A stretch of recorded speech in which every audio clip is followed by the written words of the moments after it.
오늘 사무엘상 2장 말씀을 통해서 하나님의 은혜가 넘치게 될 줄로 믿습니다. 사무엘상은 하나님께서 왕을 주시는 책입니다. 사사기는 왕이 없어서 각기 자기 소견대로 행하는 혼란기였다면 그 후 사울 왕을 필두로 다윗 왕을 허락하셔서 왕정 정치가 시작되는 것을 기록한 책입니다.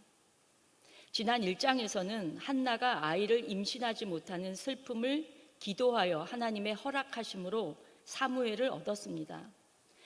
아이가 없다는 것은 미래가 없는 것이고 다음 세대를 이어갈 가능성이 없는 모습이고 그것은 이스라엘의 현실이기도 합니다. 한나의 불임은 인간의 한계입니다. 불가능성입니다. 사람으로서는 아무것도 할 수 없다는 것입니다. 그러나 사람은 할 수 없는 상황에서 하나님이 한나의 태를 여시고 아들을 주시면서 그 가정과 민족을 새롭게 열어가시는 것입니다. 그래서 사무엘을 주셨다고 하는 것은 하나님이 새로운 가능성, 새로운 미래에 대한 하나님의 능력의 문을 여신 것이지요. 그래서 사사기의 혼란이 끝나고 하나님의 허락하에 새로운 왕정 시대가 시작되는 것입니다. 이제 사무엘상 2장은 한나의 기도이며 한나의 찬양입니다. 사무엘을 낳고 나서 얼마나 기뻤는지 한나가 노래를 불렀습니다.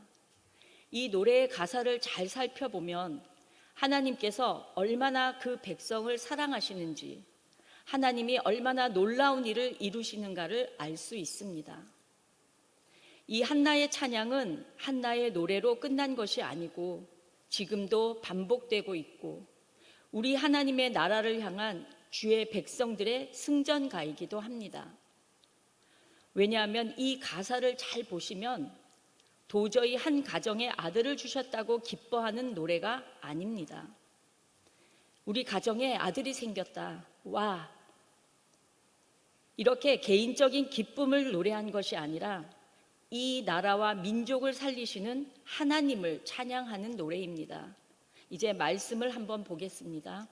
본문 1절입니다. 한나가 기도하여 이르되 내 마음이 여호와로 말미암아 즐거워하며 내 뿔이 여호와로 말미암아 높아졌으며 내 입이 내 원수들을 향하여 크게 열렸으니 이는 내가 주의 구원으로 말미암아 기뻐함이니이다. 이 본문에 반복되는 단어가 있습니다. 먼저 여호와로 말미암아가 나오죠. 또 여호와로 말미암아가 나오고요. 그 다음에 내가 주의 구원으로 말미암아가 나옵니다. 왜 반복해서 여호와로 말미암아, 주의 구원으로 말미암아 이 말씀을 할까요? 사무엘이 태어난 것이 내가 어쩌다가 노력한 것이 아니라 여호와 하나님께서 나를 구원하셨기 때문이라는 그 이유를 강조한 것입니다. 여러분 가정에 갑자기 좋은 일이 생겼을 때 이것이 여호와 하나님이 주셨다고 바로 고백하시나요? 우리는 어떻게 하나요? 봐, 내가 그렇게 하자고 했잖아. 내 말 들으니까 좋은 결과가 나왔지. 앞으로 내 말 잘 들어. 이런 분위기가 일상적인 우리의 모습 아닌가요? 믿음의 자녀들은 어떤 좋은 일이 생기더라도 하나님이 나를 구원하기 위해 이루어 주셨다는 믿음의 고백을 할 수 있어야 하겠습니다. 그런데 내 마음이 여호와로 말미암아 기뻐하는 것은 알겠는데 그 뒤에 내 뿔이 높아진다는 말은 무슨 뜻일까요? 사슴이나 양, 염소 등 여러 동물들이 뿔이 있잖아요. 동물들은 자신이 용감하고 자신감이 있고 위용을 부리고 싶을 때는 고개를 쳐들고 높은 뿔을 자랑합니다. 그런데 하나님이 내 뿔을 높아지게 하셨다. 이 말씀은 내가 하나님으로 말미암아 더 강해지고 위대해지고 미래가 내 앞에 열리는 지금 하나님이 함께 하시는 승리의 자리에 올랐다는 것입니다. 본문 10절을 보시면 여호와를 대적하는 자는 산산이 깨어질 것이며 여호와께서 땅끝까지 심판을 내리시고 자기 왕에게 힘을 주시며 자기의 기름 부음을 받은 자의 뿔을 높이시리라 하니라 라고 표현하고 있습니다. 그런데 여기서 자기 왕이라고 했는데 이 자기 왕은 바로 다윗을 말합니다. 힘을 주시며 자기의 기름 부음을 받은 자의 뿔을 높이신다. 기름 부음을 받은 자 역시 다윗입니다. 즉 이 노래는 한나가 단순히 아들 사무엘을 얻어서 기뻐하는 노래로 시작하지만 결국은 다윗 왕의 뿔을 높이시는 하나님을 찾아가는 것으로 끝나고 있습니다. 이 노래는 한나가 사무엘을 얻은 데 대한 단순한 개인적인 감사의 노래가 아니라 이스라엘이라는 나라의 승전가요, 이 나라의 왕을 주시는 하나님을 찬양하는 노래입니다. 그래서 이 한나의 노래는 바로 사무엘서의 서론이며 사무엘 상하의 내용을 압축하여 보여주고 있는 그런 노래입니다. 본문 2절입니다. 여호와와 같이 거룩하신 이가 없으시니 이는 주밖에 다른 이가 없고 우리 하나님 같은 반석도 없으심이니이다. 이번에도 반복되는 단어가 보이시죠? 없으시니, 없고, 없으심이니이다. 하나님 외에는 다른 이가 없다는 것입니다. 여호와 같이 거룩하신 이가 없고 주밖에 다른 이가 없고 우리 하나님 같은 다른 반석도 없습니다. 표현은 없다고 했지만 바꾸어 말하면 오직 주 여호와 하나님만 나의 주님이시고 반석이라는 고백인 것입니다. 사랑하는 성도 여러분, 여러분은 어떤 어려움이 와도 어떤 환난이 와도 오직 주 여호와 하나님만 나의 주님이시고 나의 반석이시고 내 앞에 있는 나의 문제를 해결해 주실 분이라는 사실을 믿음으로 고백하실 수 있으십니까? 1절과 2절은 오직 여호와로 말미암아 나의 기쁨, 나의 뿔, 그리고 나의 구원이 있고 오직 그분만 나를 살리시는 분이라고 하는 것을 지금 고백하고 있습니다. 여러분, 이것이 우리의 신앙의 회복을 위해 가장 중요한 포인트입니다. 하나님밖에 없습니다. 지금 우리에게 여러 가지 어려움이 있을 수 있습니다. 개인적으로, 가정적으로, 교회적으로, 사회 정치적으로 헤아릴 수 없는, 답이 없는 것 같은 문제가 산적해 있을 때 우리는 하나님 앞에 엎드리고 기도해야 합니다. 그런데 자꾸만 다른 것이 눈에 어른거리고 내 속에서 일어나는 욕심이 나를 유혹하고 마귀는 달콤하고도 그럴싸한 내용으로 우리를 미혹할 수 있습니다. 하나님만 믿으라는 말이 너무 순진한 말 같고 이런 복잡한 요즘 세상에 아니 얼마나 많은 변수가 있는데 오직 하나님만 바라보라고 하시는지 이렇게 내 마음을 흔들고 유혹할 때 우리는 단호하게 하나님 앞에 엎드려야 하겠습니다. 그 모든 것 위에서 모든 것을 통치하시는 만물이 주에게로 나오고 주로 말미암고 만물이 그 발 아래 복종하는 우리 여호와 하나님을 내가 바라볼 수 있다는 것은 내 인생에 가장 가치 있고 가장 의미 있는 우리의 찬양과 경배인 줄 믿으시기 바랍니다. 본문 3절입니다. 심히 교만한 말을 다시 하지 말 것이며 오만한 말을 너희의 입에서 내지 말지어다. 여호와는 지식의 하나님이시라 행동을 달아보시느니라. 한나는 지금까지 얼마나 많은 무시를 당했습니까? 분인나를 통해서 매번 격분하고 격동하면서 얼마나 화가 나고 얼마나 마음이 괴로웠겠어요. 그런데 그런 교만한 말은 하지 말라는 거예요. 분인나 같은 대적자들이 어떤 교만한 말을 했을까요? 한나, 너는 하나님 믿어봤자 소용없어. 너는 하나님 믿어도 아들도 안 생기잖아. 어느 날 갑자기 기도한다고 아들 주는 그런 하나님은 없어. 날 봐. 내 자녀를 봐. 얼마나 저 많은 자녀들이 나의 면류관이야. 너는 그런 거 없지? 얼마나 교만한 말을 했겠어요. 그런데 그런 교만한 말을 하지 말고 오만한 말을 입에 대지 말라. 바로 여호와는 지식의 하나님이시다. 행동을 달아보신다. 즉 우리가 어떻게 행동을 하는가, 어떻게 말하는가, 어떻게 생각하는가 하는 것이 하나님께서 다 보고 계신다. 다 알고 계신다. 하나님이 그것에 다 응답하신다는 것입니다. 다음 4절부터 10절까지는 여호와의 능력을 찬양합니다. 4절에 용사의 활은 꺾이고 넘어진 자는 힘으로 띠를 띠도다. 용사의 활은 용사의 강함이고 용사의 자랑입니다. 그렇게 으스대던 자랑은 한계가 있다는 것입니다.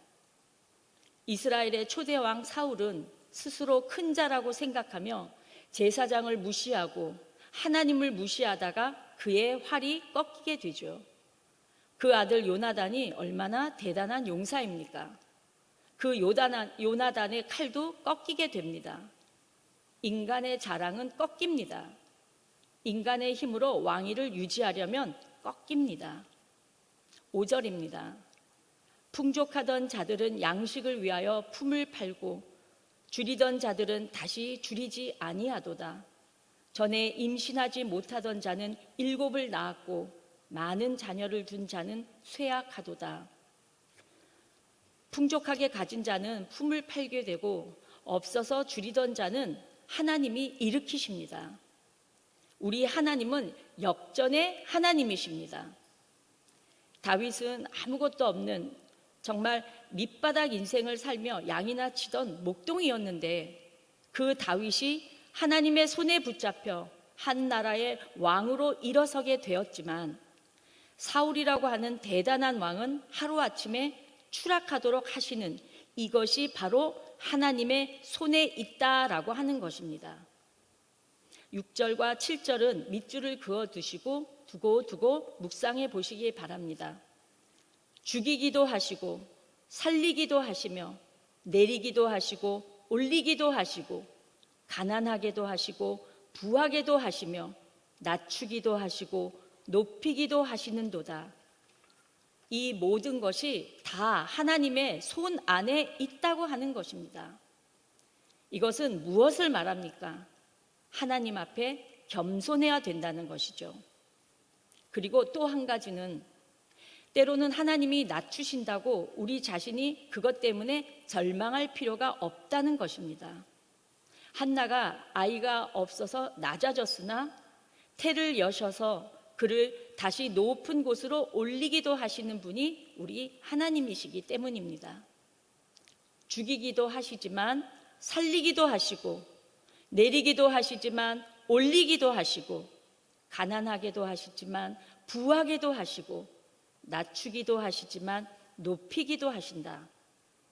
우리 삶의 가운데는 모든 것이 다 하나님의 때가 있다는 것입니다. 하나님은 우리의 높음과 낮음을 관리하시며 우리 인생을 가장 좋은 길로 인도하시는 하나님이시라는 것을 꼭 믿으시기 바랍니다. 아멘. 이제 10절로 넘어가겠습니다. 여호와를 대적하는 자는 산산이 깨어질 것이라. 하늘에서 우레로 그들을 치시리로다. 여호와께서 땅끝까지 심판을 내리시고 자기 왕에게 힘을 주시며 자기의 기름 부음을 받은 자의 뿔을 높이시리로다 하니라. 여호와를 대적하는 자는 산산이 깨어질 것입니다. 그런데 그들을 칠 때 하늘에서 우레로 그들을 치십니다. 사랑하는 성도 여러분, 저는 이 말씀을 묵상하다가 깜짝 놀라지 않을 수가 없었습니다. 지금 이 노래는 아이를 낳지 못하는 가엾고 불쌍한 한나가 믿음으로 오직 하나님께 기도하며 하나님의 응답으로 한나의 태를 여시고 사무엘을 얻은 후에 여호와를 향한 믿음의 찬양을 노래하고 있지 않습니까? 지금 기도하는 이 시간에 한나에겐 자식이라고는 오직 사무엘밖에 없을 때 본문 5절을 보시면 전에 임신하지 못하던 자는 누구입니까? 한나입니다. 그런데 7을 낳았고라고 찬양하고 있습니다. 일곱이란 완전 수이기도 하지만 많은 자녀를 말하지 않습니까? 그런데 본문 21절을 보시면 시간이 지난 후에 태를 여신 하나님께서 한나에게 또 세 아들과 두 딸을 더 주십니다. 모두 6명을 낳았습니다. 또 하나 더 있습니다. 10절에 여호와를 대적하는 자는 산산이 깨어질 것이라 하늘에서 우레로 그들을 치시리로다 라고 찬양을 하며 기도를 했습니다. 이 기도의 결과를 우리 성경을 몇 장 넘겨서 사무엘상 7장에서 확인할 수 있습니다. 사무엘 7장을 펴시면 좋겠습니다. 이 사무엘상 7장은요, 우상을 섬기던 온 이스라엘 백성들이 미스바에 모여 회개의 기도를 하는데 블레셋 사람들은 자기들과 전쟁하려고 모인 줄 알고 이스라엘을 치러 올라왔을 때입니다. 하나님께 회개 기도하는 이 순간에 하나님께서는 이들을 막아주시는데 본문 7장 10절을 제가 읽겠습니다. 사무엘이 번제를 드릴 때 블레셋 사람이 이스라엘과 싸우려고 가까이 오매 그날에 여호와께서 블레셋 사람에게 큰 우레를 발하여 그들을 어지럽게 하시니 그들이 이스라엘 앞에서 패한지라. 여러분, 큰 우레로 그들을 치신다고 누가 기도했습니까? 기도할 때 알고 기도했을까요? 당연히 몰랐죠. 자녀를 한 명도 낳지 못하던 한나가 자녀를 6명을 낳을지 알고 기도했을까요? 사랑하는 성도 여러분, 믿음의 기도는 때로는 예언이 됩니다. 반드시 응답받습니다. 아브라함이 이삭을 데리고 모리아 산으로 올라갈 때 장작을 메고 가는 이삭이 아버지 아브라함에게 묻습니다. 아버지여, 불과 나무는 있거니와 번제할 어린 양은 어디 있나이까 물었을 때 아브라함이 야 이놈아, 번제할 어린 양은 바로 너다 이렇게 말해야 맞겠지만 믿음의 아브라함은 하나님이 자기를 위하여 친히 준비하시리라고 대답합니다. 그래서 모리아산 꼭대기에 갔더니 과연 수량 한 마리가 준비되어 있었습니다. 믿음의 기도는 예언이 됩니다. 말씀을 맺겠습니다. 사랑하는 성도 여러분, 내 기도가 응답받지 못한다고 낙심되십니까? 그러면 내 믿음을 점검해 보시기 바랍니다. 하나님, 나의 뿔을 높여주세요. 지금 우리는 부끄러움 가운데 내 뿔을 숨기고 있고 또 숨겨야만 하는 우리의 연약함 가운데 있습니다. 하나님, 나에게 다시 한번 힘을 주시고 하나님의 사랑으로 나를 건져주셔서 주님, 나의 뿔을 다시금 높여주시는 하나님을 경험하게 하여 주시옵소서. 하나님, 나로 다시 한번 하나님의 나라를 세워갈 수 있는 하나님의 사람으로 쓰임받게 하여 주시옵소서. 이 기도가 오늘 이 아침에 함께 예배드리는 여러분과 온 성도님들이 입으로 고백하시기를 간절히 소망합니다. 신실하신 아버지 하나님께서 다시 한번 우리 교회를 이 시대의 빛과 소금이 되게 하시고 다시 한번 우리를 들어 쓰시고 이 시대를 변화시키는 하나님의 사람으로 세워 가시기를 바라는 간절함이 우리의 고백이 될 줄로 믿습니다. 기도하겠습니다. 사랑의 아버지 하나님, 여호와 하나님이 우리의 뿔이 되시고 우리가 이 뿔을 높일 수 있도록 우리를 이끌어 주시옵소서. 오직 여호와로 말미암아 내 뿔이 높아지게 하시며 여호와와 같이 거룩하신 이가 없으시고 주밖에 다른 이가 없고 주님이 우리의 반석이심을 고백할 수 있는 믿음을 주시옵소서. 우리 자신이 하나님 앞에 교만하지 않게 하시며 오만한 말을 어떤 경우라도 우리 입 밖으로 내지 않도록 하나님 지켜 주시옵소서. 예수님의 보혈로 세워주신 이 교회가 더욱 든든히 서 갈 수 있도록 지켜 주실 것을 믿사오며 예수님의 이름으로 기도드립니다. 아멘.